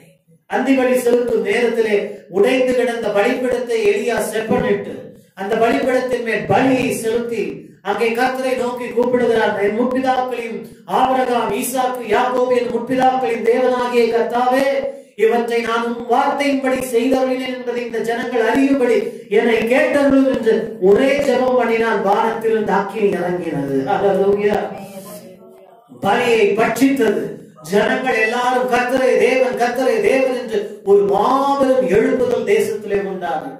இதன் பின்பு தீர்க்கதரிசிகளின் புத்திரரை எல்லாம் கொன்று போட்டான் எலியா. எல்லாரையும் அனுப்பிவிட்டு இப்பொழுது எலியா ராஜாவை பார்த்து சொல்லுகிறார், ராஜா, உன் ரதத்தை போட்டு பெருமழையின் இரைச்சல் சத்தத்தை கேட்கிறேன். மழை இன்னும் வரல, காற்று இன்னும் மாறல, மேகமூட்டம் இன்னும் வரல, வெதர் இன்னும் மாறல, கிளைமேட் இன்னும் சேஞ்ச் ஆகல. ஆனா இல்லாதவைகளை இருக்கிறவைகளை போல அழைக்கிற கர்த்தர். அல்லேலூயா. ஒரு பெரும் மழை வரவழைக்கிறதை நாம் பார்க்கிறோம். எனக்கு அருமையான தேவனுடைய பிள்ளைகளே, அவன் தன்னுடைய வேலைக்காரனை பார்த்து சொல்லுகிறான், நீ சமுத்திர முகமாய் போய்ப்பார், நீ சமுத்திர முகமாய் போய்ப்பார் என்று அவன் சொல்ல, எலியாவின் வேலைக்காரன் போய் பார்த்து விட்டு வந்து என்ன சொல்றான்? ஒன்றும் இல்லை. அப்ப இதுல நமக்கு என்ன தெரியுது? இல்லாதவைகளை அல்லது வருவதற்கு முன்பதாகவே அதை அழைக்கிற தேவனாகிய கர்த்தர். பார்த்துட்டு வந்தோம் சொல்றான், ஒன்றும் இல்ல. இந்த மாலை நேரத்தில் இந்த வார்த்தையை கேட்டுவிட்டு நீங்களும் கூட உங்க வாழ்க்கையை பார்க்கலாம், வேலையை பார்க்கலாம், குடும்பத்தை பார்க்கலாம், வீட்டை பார்த்து ஒண்ணும் இல்லையே, ஒண்ணும் நடக்கலையே, ஒண்ணும் மாறலையே. இல்லாதவைகளை இருக்கிறவைகளை போல அழைக்கிறது. Don't get discouraged. Don't get discouraged. The Bible says Elijah commanded his servant to go 7 times. 7 தடவை நீ அங்கே போய் பார். எவ்வளவு தூரம் போய் பார்த்தா எவ்வளவு தூரம் எனக்கு தெரியல. இங்க யோசித்து பாருங்க. மலை உச்சியில் இருந்தான் எலியா. கர்மேலினுடைய பர்வதத்திலே அவன் முழங்காலிலே தரித்திருக்கிறதை நாம் பார்க்கிறோம். எலியா தன் வேலைக்காரனை அனுப்புகிறான். Praise God for such an assistant. இல்லையா? இப்படிப்பட்ட ஒரு உடன் வேலையாளர் இருந்தால் ரொம்ப ஆசீர்வாதம் தான். சலிக்காம அவனும் 7 தடவை போய் பார்த்துட்டு வரான். யோசித்து பாருங்க. இன்றைக்கு அந்த மாதிரி யாரையாவது 7 தடவை அனுப்பிச்சா என்ன ஆகும் சொல்லி யோசிச்சு பாருங்க. 7 தடவை இல்ல, உங்க வீட்டுல இருக்கிற உங்க பிள்ளைய ஒரு வேலைக்கு மேல 2 தடவை சொன்னீங்கன்னா என்ன ஆகுது? ஆமா, வேற வேலை கிடையாது. சும்மா என்னையே அனுப்பிச்சிட்டு இருக்கிறீங்க இல்லையா? எத்தனை தடவை செய்யுது? ஒரு தடவை போகும்போதே சொல்ல மாட்டீங்களா? திரும்ப திரும்ப போயிட்டு வருவாங்களா? சொல்றாங்களா இல்லையா உங்க பிள்ளைங்க? இங்க பாருங்க, முதல் தடவை போய் பார்த்துட்டு ஒன்னத்தையும் காணும், திரும்ப போவோம். ஒன்னும் காணும், திரும்ப போவோம். ஒன்னும் காணும். ஒருவேளை 3 தடவை சான்ஸ் கொடுத்துருக்கலாம். எலியா சொல்றான், இனிமேல் என்கிட்ட கேட்க வேண்டிய அவசியமே இல்லைன்னு சொல்லிருப்பான். என்னவோ தெரியல, அப்படி சொல்லிருக்க மாட்டான்னு நினைக்கிறேன். நீ 7 தரம் போய்ப்பா. அப்ப 7 தரமும் போய் he came back and reported to Elijah saying, no, I don't see any development. I don't see a change. I don't see anything positive. I don't see anything coming to pass. I don't see anything in the horizon. Nothing is coming up, Elijah. I don't think rain is going to come. மழை வருவதற்கு அறிகுறி இல்லை. கால சூழ்நிலைகள் மாறல, காற்று மாறல, மேகம் மாறல, ஒண்ணும் மாறல. எலியாவே உன் தீர்க்க தரிசனம் நிறைவேறுவதற்கு அறிகுறியே இல்லைன்னு 7 தடவை சொன்னான். இன்னைக்கு எத்தனை தடவை நீங்க முயற்சி பண்ணி நீங்க தவறி ஒன்னையும் காணவில்லை என்று சொல்லி இந்த வார்த்தையை கேட்டுக் கொண்டிருக்கிறீர்களோ எனக்கு தெரியாதனால் கர்த்தருடைய வார்த்தை சொல்லுகிறது, 7ஆம் விசை அந்த மனுஷன் சமுத்திரத்திலே அங்கே ஒரு மனுஷனுடைய கையளவு மேகம் எழும்புவதை கண்டு அவன் திரும்பி வந்து சொல்லுகிறான், இதோ சமுத்திரத்தில் மேகத்திலே ஒரு கையளவு, ஆகாயத்திலே ஒரு கையளவு மேகம் எழும்புகிறதை நான் காண்கிறேன். And immediately this man Elijah took flight. Yeah, he began to gird up his loins and began to run ahead of Ahab's chariot. ஆகாவின் ரதத்தை தாண்டி எலியா புறப்பட்டு ஓடுகிறதை நாம் பார்க்கிறோம். யோசித்து பாருங்க. இந்த மாலை நேரத்தில் நீயும் நானும் சேவிக்கிற தேவன் பலம் இல்லாதவனுக்கு பலத்தையும் சத்துவம் இல்லாதவர்களுக்கு சத்துவத்தையும் கொடுக்கிற தேவன். இன்றைக்கு நீ சலிப்பு அழுத்து போய் உட்கார்ந்து இருக்கலாம். கர்த்தர் உன்னை பலப்படுத்தி உன்னை இடைகட்டி திரும்ப ஓட பண்ண போற. யோசிச்சு பாருங்க, எத்தனை பேருக்கு அழுப்பு தட்டி போயிருக்கு, எத்தனை பேருக்கு சலிப்பு தட்டி போகுது இல்லையா? நம்ம வேணா யாருக்கும் தெரியாம அதை மறைச்சிக்கலாம், அழகா மாஸ்க் பண்ணிக்கலாம். And sometimes we get so weary of life. No, I'm not going to run. I'm not going to get up. But at such times God will strengthen you. இன்னும் ஓட முடியலை என்று நீ இருக்கும் நிலையிலே கர்த்தர் உன்னை எடுத்து பலப்படுத்துகிறார். எப்படி பலப்படுத்துகிறார்? ரதங்களை தாண்டி ஓடத்தக்கதாய் கர்த்தர் உனக்கு மான் கால்களை கொடுக்கிறார். God will give you hinds feet to outrun the chariots. ரதங்களை தாண்டி ஓடத்தக்கதாய் கர்த்தர் உனக்கு மான் கால்களை தேவன் தருகிறார். குதிரையினுடைய வீரியத்தை தாண்டி போகத்தக்கதாய் கர்த்தர் அவனை பலப்படுத்தினார். இன்றைக்கு உனக்கும் கூட ஒரு கையளவு மேகம் வந்து கொண்டிருக்கிறது. அது எதை காண்பிக்கிறது? கர்த்தர் ஒரு அறிகுறியை காட்ட போகிறார். ஒரு இண்டிகேஷனை கர்த்தர் காட்ட போகிறார். ஒரு அடையாளத்தை தேவன் காண்பிக்க போகிறார். அதை பற்றிக் கொள்ள அங்கே போய் சேர்வதற்குள்ளாக அங்கே வேதம் சொல்லுகிறது, மழை பொழிய ஆரம்பித்தது. ஹல்லேலூயா. மேகம் கருத்து போனது. எனக்கு அருமையான தேவனுடைய பிள்ளை, அவர் இல்லாதவைகளை இருக்கிறவைகளை போல அழைக்கிற தேவன். ஆனா இந்த வார்த்தையை எலியா சொன்னப்போ எல்லாம் எப்படி இருந்துச்சு? தெளிவா இருந்துச்சு. மேகம் இன்னைக்கு கர்த்தர் உனக்கு கூட வார்த்தையை கொடுக்கும் போது சூழ்நிலையில் அதுக்கு அறிகுறியே இல்லாம இருக்கலாம்.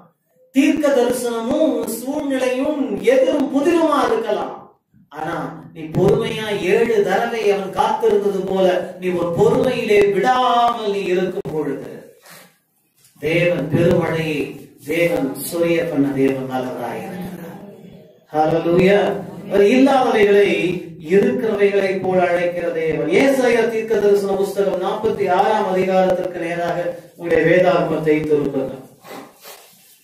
ஏசாயா 46 10-11 வசனங்களை ஒருவர் வாசிங்க. Isaiah chapter 46 verses 10 and 11. அந்தத்தில் உள்ளவைகளை ஆதி முதற்கொண்டும் இன்னும் செய்யப்படாதவைகளை பூர்வ காலம் முதற்கொண்டும் அறிவிக்கிறேன். என் ஆலோசனை நிலை நிற்கும். எனக்கு சித்தமானவைகளை எல்லாம் செய்வேன் என்று சொல்லி உராய்ஞ்சுகிற ஒரு பட்சியை கிழக்கிலிருந்தும் என் ஆலோசனையை நிறைவேற்றுகிற மனுஷனை தூர தேசத்திலிருந்தும் வரவழைக்கிறவராய் இருக்கிறேன். ஹல்லேலூயா. உராய்ஞ்சுகிற ஒரு பட்சியை கிழக்கிலிருந்தும் என் ஆலோசனை நிறைவேற்றுகிற மனுஷனை தூர தேசத்திலிருந்தும் வரவழைக்கிறவராய் இருக்கிறேன். அவர் இல்லாதவைகளை இருக்கிறவைகளை போல அழைக்கிற தேவன். He called for a famine that he might fulfill this vision for Joseph. யோசேப்புக்கு தரிசனத்தை நிறைவேற்றும்படியாக இல்லாத ஒரு பஞ்சத்தை வரவழைத்தார். தேசத்திற்கு செழிப்பை கொண்டு வரும்படி இல்லாத ஒரு மழையை, அக்கினியை, மழையை தேவன் எலியாவின் மூலமாக வரவழைத்தார். இங்கே நாம் பார்க்கிறோம் இன்னொரு காரியம். இங்கே இல்லாதவைகளை இருக்கிறவைகளை போல் அழைக்கிற தேவன். எப்படி ஆரம்பிக்கிறது? 10ஆம் வசனத்திலே அந்த முதலானவைகளை ஆதி முதற்கொண்டு அறிவிக்கிறவர். என் ஆலோசனை நிலை நிற்கும். அதை சொன்னேன், அதை நிறைவேற்றுவேன், அதை திட்டம் பண்ணினேன், அதை செய்து முடிப்பேன் சொல்லிட்டு அதுக்கு நான் என்ன பண்ண போறேன்னா ஒரு ஆளை வரவழைக்க போறேன். ஹல்லேலூயா. யார் அந்த ஆளுன்னு சொன்னா என் ஆலோசனை நிறைவேற்றுகிற ஒரு மனுஷன். இது எதை பற்றி சொல்லுகிறது என்பதை நீங்க முந்தின 45ஆம் அதிகாரம் எல்லாம் நீங்க திரும்பி வாசிக்கும் பொழுது கர்த்தர் தேசத்தில் இல்லாத, உலகத்தில் இல்லாத ஒரு மனுஷனாகிய கோரேசை பற்றி கர்த்தர் பேசுகிறார். நான் பல தடவை உங்களுக்கு சொல்லி இருக்கிறேன். ஏசாயா தீர்க்க தரிசனம் உரைத்த காலகட்டத்திலே பெர்சியா என்கிற ஒரு தேசமே இல்லாமல் இருந்தது. தேசமே இல்ல. அந்த தேசத்துக்கு அதிபதி எப்படி இருக்க முடியும்? இல்லைங்களா? ஆனா இல்லாத ஒரு தேசம், இல்லாத ஒரு அதிபதி, இன்னும் அவன் உலகத்துல பிறக்கவே இல்லை. இன்னும் அப்படி ஒரு தேசமே உருவாகல. ஆனா ஏசாயா 44, 45 எல்லாம் கர்த்தர் அவரை குறித்து முன்னுரைக்கிறார். ஹல்லேலூயா. Thus says the Lord about my anointed Cyrus. கர்த்தராகிய நான் அபிஷேகம் பண்ணின கோரேசை பற்றி உரைக்கிறதாவது சொல்லி பல நூற்றாண்டுகளுக்கு முன்பதாக ஏசாயாவின் மூலமாக இல்லாத ஒரு கோரேசை வரவழைத்தார். எதுக்கு வரவழைத்தார் இல்லையா? நம்ம அதை தெரிஞ்சு கொள்ளணும் இல்லையா? எதுக்கு வரவழைத்தார்? 44ஆம் அதிகாரம் ஏசாயா தீர்க்கதரிசன புஸ்தகம் 27-28 வாசிங்க. நான் ஆழத்தை நோக்கி வற்றி போ என்றும் உன் நதிகளை வெட்டாந்தரையாக்குவேன் என்றும் சொல்லுகிறவர் கோரேசை குறித்து அவன் என் மேய்ப்பன். பாருங்க, இன்னும் இவன் பிறக்கவே இல்லை. ஆனா கர்த்தர் அவன் எப்படிப்பட்டவனா இருக்க போறான்னா, அவன் கோரேசை குறித்து அவன் என் மேய்ப்பன், அவன் எருசலேமை நோக்கி நீ கட்டப்படு என்றும் தேவாலயத்தை நோக்கி நீ அஸ்திபாரப்படு என்று சொல்லி எனக்கு பிரியமானதை எல்லாம் நிறைவேற்றுவான் என்று சொல்லுகிறவர் கர்த்தர். ஹல்லேலூயா. சொல்லுகிறவர் நான். இன்னும் பிறக்கல, இன்னும் அப்படிப்பட்ட ஒரு தேசமே உருவாகல. இன்னும் இஸ்ரவேல் தேசத்தை பாபிலோன் என்னும் ஒரு தேசம் என்ன பண்ணல, சிறை பற்றவே இல்லை. இன்னும் சிறை பிடிக்க கூட இன்னும் வரல. உங்களுக்கு புரியுதா? பரிசுத்த ஆவியானவர் இந்த வரலாற்றிலிருந்து, பைபிள் ஹிஸ்டரியிலிருந்து சில காரியங்கள் உங்களுக்கு காட்டுவாராக. இன்னும் இஸ்ரவேல் தேசம் சிறைப்பட்டு போகவே இல்லை. ஆனா கர்த்தர் பல நூற்றாண்டுகளுக்கு முன்பதாக இல்லாதவைகளை இருக்கிறவைகளை போல அழைக்கிறவர் இங்கே காரியங்களை நிறைவேற்ற ஆரம்பிக்கிறார். இன்னும் பாபிலோன் என்னும் தேசம் எழும்பி, அதுல நேபுகாத்நேச்சார் என்னும் ராஜா எழும்பி, அவன் என்ன பண்ணணும், எருசலேமை கைப்பற்றணும், தேவாலயத்தை இடிக்கணும். இடிச்சு இஸ்ரவேல் ஜனங்கள் எல்லாம் என்ன பண்ணுவான், சிறைப்பற்றி கொண்டு போவான். பின்பு இவனை விட ஒரு பெரிய ராஜாவாகிய கோரேஸ் எழும்புவான். அவன் என்ன பண்ணுவான், பாபிலோனை கைப்பற்றுவான். பாபிலோனை கைப்பற்றின பின்பு இந்த கோரேஸ் என்ன பண்ணுவான்னு சொன்னா, நேபுகாத்நேச்சார் இடிச்சதெல்லாம் திரும்ப கட்டுவான்.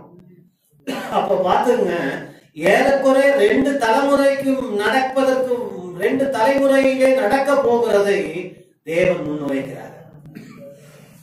May the Lord speak to you this day. கர்த்தர் உங்களோட பேசணும். நீங்க கேட்கல, இது எனக்கு எப்படி பொருந்தும்?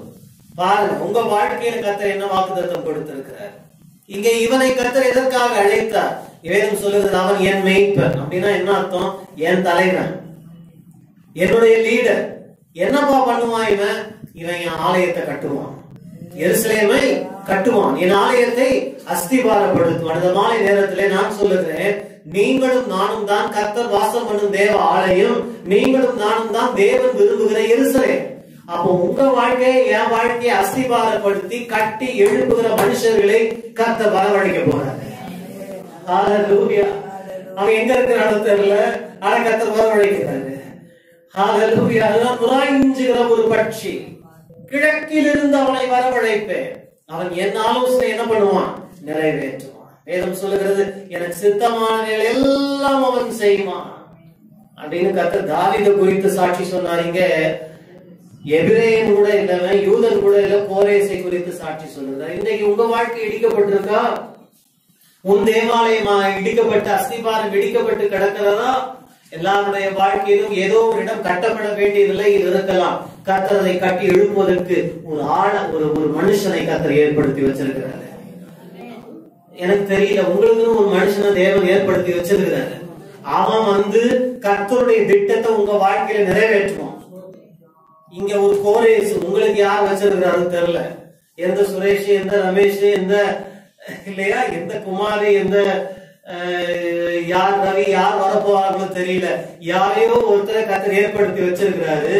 அவங்க உன் வாழ்க்கையை அஸ்திபாரம் போட்டு உன் வாழ்க்கையை தேவன் அவர்கள் மூலமாய் காட்டி எழுப்ப தேவன் அப்படிப்பட்ட ஜனங்களை நமக்கு ஏற்படுத்தி அனுப்புவார்.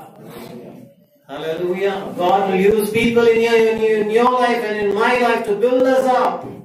கட்டி எழுப்புவதற்கு பல நேரங்கள்ல தேவன் புறஜாதியாரை தன் திட்டத்தில் எடுத்து பயன்படுத்துகிறதை பார்க்கிறோம். இன்றைக்கு நம்முடைய வாழ்க்கையில கூட கர்த்தர் அப்படிதான் செய்ய போறாரு. தாராளமா பற்றி கொள்ளுங்க, தாராளமா விசுவாசிங்க. நீங்க யோசிக்கலாம், இது எல்லாம் எப்படி நடக்கும் தெரியாது. ஆனா வசனம் சொல்லுகிறது இல்லாதவைகளை அவர் இருக்கிறவைகளை போல் அழைக்கிறார். கடைசியா நான் ஒன்றை சொல்லி முடிக்க விரும்புகிறேன். யோவான் எழுதின சுவிசேஷத்திற்கு நேராக வேதாகமத்தை திருப்புங்கள். யோவான் எழுதின சுவிசேஷம். அவர் இல்லாதவைகளை இருக்கிறவைகளை போல அழைக்கிற கர்த்தர் அவர். 21ஆம் அதிகாரம்.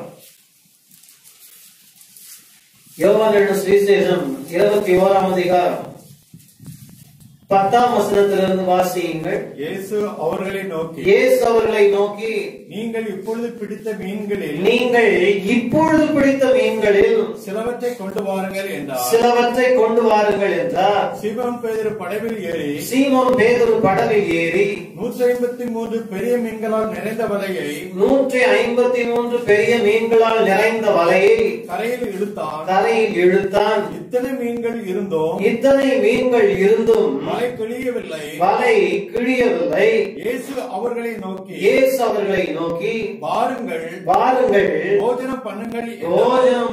நம்ம 9ஆம் வசனத்தை வாசிக்காம விட்டோம். 9ஆம் வசனத்தை வாசிங்க. அவர்கள் கரையிலே வந்து இறங்கின போது கரி நெருப்பு போட்டிருக்கிறதையும் அதன் மேல் மீன் வைத்திருக்கிறதையும் அப்பத்தையும் கண்டார்கள். ஒருவனும் அவரிடத்தில் கேட்கவில்லை. இயேசு உயிர்த்தெழுந்தார். அந்த நற்செய்தி எல்லாரும் அறிவித்துக் கொண்டு வராங்க. ஆனா இன்னமும் சீஷர்களுக்கு என்ன வரல? முழு நம்பிக்கை, முழு விசுவாசம் வரல. கொஞ்சம் விசுவாசிக்கிறாங்க, கொஞ்சம் சந்தேகப்படுறாங்க, கொஞ்சம் யோசிக்கிறாங்க, கொஞ்சம் நம்புறாங்க. இப்படியே இருக்கும் நேரத்துல சீமோன் பேதுரு சொல்லுகிறான், இப்படியே இருந்தா நம்ம வயிற்று பழப்பு என்ன ஆகுறது, சாப்பாட்டுக்கு என்ன பண்றது, நான் மீன் பிடிக்க போகிறேன் என்று சொல்ல அவனோடு சேர்ந்து சீஷர்களுக்கு சிலர் மீன் பிடிக்காக 7 பேர் மீன் பிடித்துக் கொண்டிருக்கிறார்கள். ராம் முழுவதும் பிரயாசப்பட்டு ஒன்னும் காணும். திரும்பி பழைய நிலைமை ஞாபகம் இருக்கா? லூக்கா 5ஆம் அதிகாரத்துல ஊழியத்துக்கு அழைச்சா இருப்பாருங்க. முதல்ல அதே நிலைமை திரும்ப வருது இல்ல. இப்பவும் மீன் பிடிக்கிறாங்க, ஒன்னும் கிடைக்கல. கரையிலே இயேசு உயிர்த்தெழுந்தவராய் அங்கே நிற்கிறார்.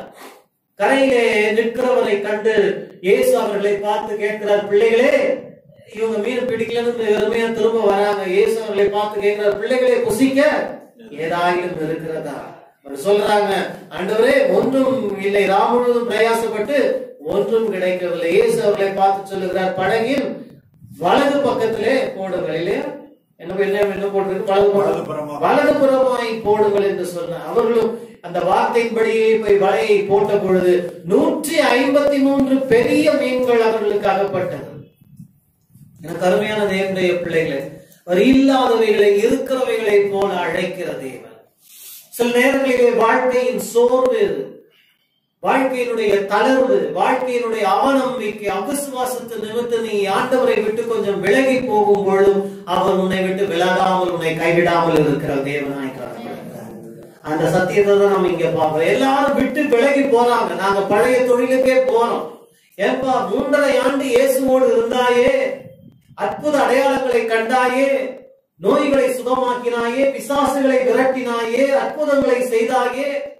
யோசிச்சு பாருங்க, இயேசு அவர்களை அனுப்பின போது பிசாசுகள் உடைய நாமத்தினால் ஓடுகிறது சந்தோஷமா திரும்பி வந்த அதே சீஷர்களுக்கு இப்பொழுது விசுவாசம் இல்லை. இன்றைக்கு இந்த வார்த்தையை கேட்டுக்கொண்டிருக்கிற நீயும் கூட ஒரு காலத்திலே கர்த்தருக்காக வல்லமையாய் எழுப்பி பிரகாசித்து, கர்த்தருக்காக பலத்த செய்கைகளை செய்து, கர்த்தருக்காக நீ என்னென்னமோ நடப்பித்து, இப்பொழுது உன் விசுவாசம் தோய்ந்து, அனல் குறைந்து, உன்னுடைய தரிசனம் மங்கி போய் நீ ஒருவேளை பழைய நிலைமைக்கு பின்மாற்றத்தில் இருப்பாய் என கர்த்தர் உன்னை விட்டு விலகாமல், உன்னை கைவிடாமல் இருக்கிறார் என்பதை மறந்து விடார்.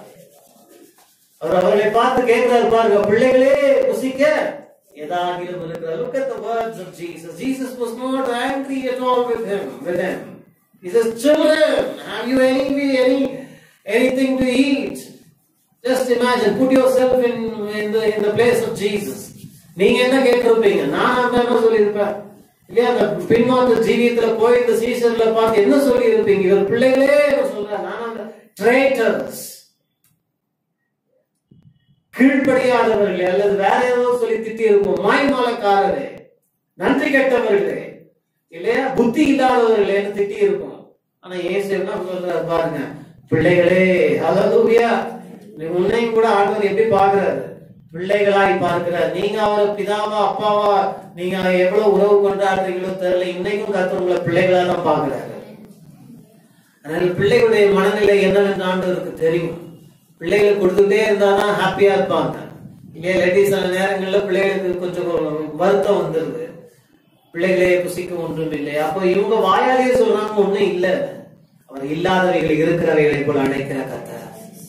153 மீன்களை அவர்கள் பிடித்து கொண்டு வரும் வரைக்கும் இயேசு கரையிலே காத்து கொண்டிருக்கவில்லை. அவர்கள் வரும் முன்பதாகவே கறி நெருப்பிட்டு அதன் மேல் அப்பமும் மீனும் அவர்களுக்கு போட்டு அவர்களுக்கு ரெடியா காலை உணவு ஆயத்தம் பண்ணி வைத்திருந்தார். Hallelujah. Jesus fixed the breakfast for his disciples. For whom? For the ones who went astray. For the estranged believers, God fixed a beautiful breakfast. ரொம்ப அருமையான ஒரு காலை உணவை தேவன் ஆயத்தம் பண்ணி வைத்திருந்தார். இப்பதான் கேள்வி வருது, இந்த மீனும் இந்த அப்பமும் எங்க இருந்து வந்தது? இன்னும் அவங்க கரையில இருந்து வரல, இன்னும் மீன் பிடிச்சிட்டு கரைக்கு இன்னும் வரல. வருடத்துக்கு முன்பதாகவே இயேசு கறி நெருப்பிட்டு அதன் மேல் அப்பமும் மீனும் ரெடியா வச்சிருந்த இந்த பார்பிக்யூ எங்க இருந்து வந்ததுங்க? அதுதான் இல்லாதவைகளை இருக்கிறவைகளை போல் அழைக்கிற கர்த்தர். ஹல்லேலூயா. நீங்க விசுவாசிக்கிறீங்களா? உங்களுக்கும் எனக்கும் கறி நெருப்பிட்டு அதன் மேல் அருமையான அப்பமும் மீனும் தேவன் வைத்திருக்கிறார். யோசிக்கலாம், இதை வச்சு நான் என்ன பண்றது? நீ அப்பமும் மீனும் பார்பிக்யூ ஃபிஷ்ஷும் பிரெட்டும் நீங்க அப்படி யோசிக்காதீங்க. நான் அது ஒரு பிரமாதமான ஆசீர்வாதம் என்று நான் பார்க்கிறேன். எப்படிப்பட்ட ஆசீர்வாதம்? சுட சுட ஆசீர்வாதம் காத்து கொண்டிருக்கிறது. நான் பல தடவை யோசிச்சு பார்ப்பேன், ஏன் ஆண்டவர் அதை ரெடி பண்ணி அதை எடுத்து கீழே வச்சிருக்கலாமே? கறி நெருப்பிட்டு தழல் அடியில எரிஞ்சுக்கிட்டே இருக்கு, அதுக்கு மேல ஏன் ஆண்டவர் வச்சாரு? சொல்லுங்க பார்க்கலாம். ஏன் தெரியுமா? அதனால் ஆகாயத்து பட்சிகள் அதை எடுக்கொத்தி கொண்டு போகாதபடிக்கு அதை அவருடைய அக்கினி காத்து கொண்டிருக்கிறது. நீங்க வேணா பீச்ல போய் பார்பிக்யூ செட் பண்ணி பாருங்க. நெருப்பை எடுத்துட்டு நீங்க கொஞ்சம் அப்படி அசந்தீங்கன்னா அங்க பீச்ல இருக்கிற நாய் அதை எடுத்துட்டு போயிடும், காக்கா தூக்கிட்டு போயிடும். ஆனா அடியில நெருப்பு இருந்ததுன்னா ஆகாயத்து பட்சிகளும் சுற்றி நடமாடும் நாய்களும் அந்த ஆசீர்வாதத்தை களவாட முடியாது. நம்மை சுற்றிலும் நாய்கள் அலைந்து கொண்டிருக்கு, தெரியுங்களா? யார பிரதர் திட்டுறீங்க? நான் யாரையும் திட்டலங்க. பைபிள் டெர்மினாலஜி தான் சொல்ற. நாய்களை குறித்து எச்சரிக்கையா இருங்கள், ஜாக்கிரதையா இருங்கள் வேதம் சொல்லுகிறது. யார் இந்த நாய்கள் என்பதை நீங்க ஆராய்ச்சி பண்ணி கொள்ளுங்க, எனக்கு நேரம் இல்லை. சில நேரங்களில் நம்முடைய ஆசீர்வாதத்தை அப்படியே எடுத்துட்டு போயிடுவாங்க, பட்சிகள் வந்து கொத்தி கொண்டு போய்விடும். ஆனால் நெருப்பிட்டு தேவன் வைத்திருக்கிறார். Oh, I believe strongly that the fresh fish and bread is waiting for me. Hallelujah. Something marvelous is waiting for me. எனக்காய் தேவன் அருமையானதை தேவன் ஆயத்தம் பண்ணி வைத்திருக்கிறார் என்று விசுவாசிக்கிறேன். அதற்கு பின்பதாக தான் 153 மீன்களை கணக்கிட்டார்கள். அருமையான தேவனுடைய பிள்ளைகளை இல்லாதவைகளை இருக்கிறவைகளை போல் அழைக்கிற தேவன். நீங்க யோசிக்கலாம், இது என் வாழ்க்கையில என்ன உண்டாக்க போகிறது? 153 மீனை எண்ணி முடிச்ச பின்பு என்ன நடந்துச்சு தெரியுமா? பின்மாற்று ஜீவியத்தில் இருந்த சீமோன் பேதுருவை கர்த்தர் தன் மந்தையின் மேல் அதிபதியாய் கர்த்தர் மாற்றினார். அவனுடைய விசுவாசத்தை தேவன் பலப்படுத்தினார். God reinstated him in his faith and made him a leader over his flock. Made him a shepherd over his flock. தன் மந்தையின் மேல் மேய்ப்பனும் தன்னுடைய ஆடுகளின் மேல் அவனை அதிபதியுமாய் கர்த்தர் அவனை மாற்றினார். அதே போல முந்தைய என்னுடைய வாழ்க்கையிலையும் கர்த்தர் வெறும் அப்பமும் மீனும் கொடுத்து விடுறவர் அல்ல. அந்த அப்பமும் மீனும் பிரமாதமான ஆசீர்வாதத்தை குறிக்கிறது. அதுவும் வாழ்க்கையிலே வரும் பொழுது விசுவாசம் பலப்படும். கர்த்தர் உனக்காய் வைத்திருக்கிற திட்டங்களை நீ நிறைவேற்றி முடிப்பாய். அதுதான் மாலையிலே இல்லாதவைகளை இருக்கிறவைகளை போல் அழைக்கிறது. இன்னும் நிறைய காரியங்கள் இருக்கிறது. நான் இதோடு நிறுத்த விரும்புகிறேன். 4 விஷயங்களை மனதிலே நீங்கள் பதித்துக் கொள்ளுங்க. அவர் இல்லாதவைகளை இருக்கிறவைகளை. He calls for a famine. He calls for a fire and rain. He calls a ravenous bird. He calls for a beautiful breakfast இல்லையா? அவர் இல்லாத ஒரு பஞ்சத்தை வரவழைக்கிறார், இல்லாத அக்கினியும் மழையும் கொண்டு வருகிறார், இல்லாத ஒரு உராய்ஞ்சுகிற பட்சியை கொண்டு வந்து உன் வாழ்க்கையை கட்டி எழுப்புகிறார், ஒரு கோரேசை கொண்டு வந்து இல்லாத அப்பத்தையும் மீனையும் கொடுத்து உன்னை திருப்திப்படுத்தி உன் பசியை ஆற்றி உன்னை விசுவாசத்துல நிலைப்படுத்தி அவர் திட்டத்தை நீ தொடர்ந்து நிறைவேற்ற கர்த்தர் உனக்கு உதவி செய்வார். நாம் ஜெபிப்போமா?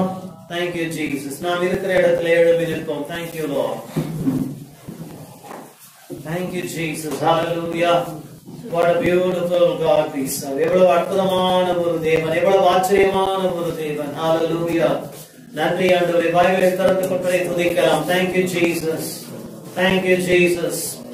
நன்றியோடு துதிக்கிறோம், ஸ்தோத்திரிக்கிறோம் ஐயா. Hallelujah. நீர் எங்களுக்காக ஆயத்தம் பண்ணி இருக்கிற இந்த ஆசீர்வாதங்களுக்காக நன்றி. இல்லாதவைகளை இருக்கிறவைகளை போல அழைக்கிற தேவன். இந்த மாலை நேரத்தின் செய்திக்காக நாங்கள் உம்மை மனதார துதிக்கிறோம், உம்மை வாழ்த்துகிறோம். உம்முடைய நாமத்திற்கு நான் மகிமையும் துதியும் நாங்கள் செலுத்துகிறோம். பிதாவே, நீர் என்னுடைய இருதயத்திலே உம்முடைய ஆவியினால் எழுதினவைகளை உடைய பிள்ளைகளோடு நான் பகிர்ந்து கொண்டிருக்கிறேன். இவர்களை விசுவாசத்திலே நிலைப்படுத்தும், இவர்களை நீர் ஆண்டவரே பலப்படுத்தும். வாழ்க்கையினுடைய ஆசீர்வாதத்தின் மழை இன்றிலிருந்து பெய்ய தொடங்கட்டும். யோசேப்புக்கு கொடுத்த தரிசனத்தை நிறைவேற்றினது போல இவர்களை குறித்த காரியங்களை நிறைவேற்றுவீராக. இவர்களுக்கு என்று வைத்திருக்கிற அப்பமும் நீரும் ஆண்டவரே பிரமாணமான ஆசீர்வாதங்களுக்காக நாங்கள் நன்றி செலுத்துகிறோம். நாமத்தினாலே இந்த மாலையிலே வார்த்தையை கேட்ட ஒவ்வொருவரையும் ஆசீர்வதிக்கிறேன்.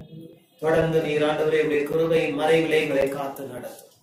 துதியும் கனத்தையும் மகிமையும் ஒருவருக்கே நாங்கள் செலுத்துகிறோம். இயேசு கிறிஸ்துவின் நாமத்தில் ஜெபிக்கிறோம் பிதாவே. நம்முடைய கர்த்தராகிய இயேசு கிறிஸ்துவின் கிருபையும் பிதாவாகிய தேவனுடைய அன்பும் பரிசுத்த ஆவியானவருடைய அந்யோன்ய ஐக்கியமும் அனைவரோடும் கர்த்தருடைய வருகை மட்டும் நிலைத்திருந்து காப்பதாக. ஆமென். கர்த்தர் உங்களை ஆசீர்வதிப்பாராக, உங்களோடு இருப்பாராக. அடுத்த வாரம்